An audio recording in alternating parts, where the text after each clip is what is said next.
Karibu kwenye habari za ulimwengu. Marekani na muungano wa kijeshi wa NATO wameendelea kueleza wasiwasi wao mkubwa kuhusu kuimarika kwa ushirikiano wa kisiasa na kijeshi kati ya Russia, China, Iran na Korea Kaskazini, hali inayotafsiriwa kama changamoto mpya kwa usalama wa kimataifa. Kwa mujibu wa viongozi wa Magharibi, mataifa hayo manne yamekuwa yakiongeza kiwango cha ushirikiano katika masuala ya kijeshi, teknolojia na diplomasia, hatua inayodaiwa kulenga kupinga ushawishi wa Marekani na washirika wake katika maeneo mbalimbali duniani. Marekani imeeleza kuwa muunganiko huo si wa makubaliano rasmi, lakini unaonekana kupitia vitendo kama vile mazoezi ya kijeshi, kubadilishana silaha, pamoja na msimamo wa pamoja katika majukwaa ya kimataifa kuhusu masuala nyeti ya kiusalama. Viongozi wa NATO wamesisitiza kuwa hali hiyo imeibua mabadiliko makubwa ya mkakati wa ulinzi, hasa baada ya vita vinavyoendelea nchini Ukraine ambavyo vimeifanya Urusi kuwa kitovu cha wasiwasi wa muda mrefu kwa Ulaya na muunganiko huo kwa ujumla. Katika muktadha huo, NATO imeongeza uwepo wake wa kijeshi Ulaya Mashariki, ikisisitiza kuwa hatua hiyo inalenga kuimarisha ulinzi wa wananchi wake dhidi ya tishio lolote linaloweza kujitokeza. Sambamba na hilo, muungano huo umeanza kuelekeza macho yake katika eneo la Asia Pacific.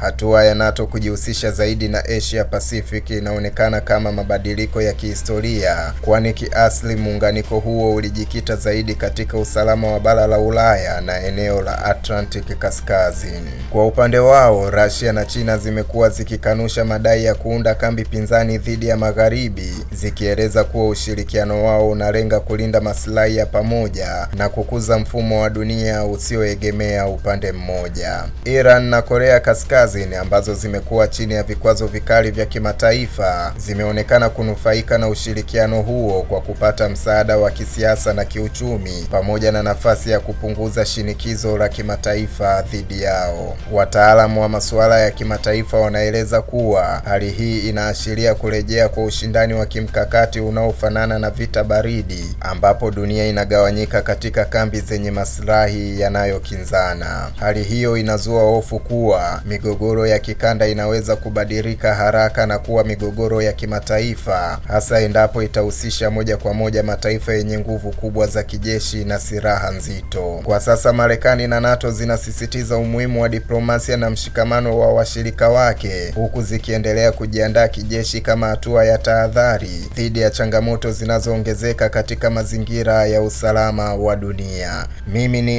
Isaac Samuel na hii ni Vision TV.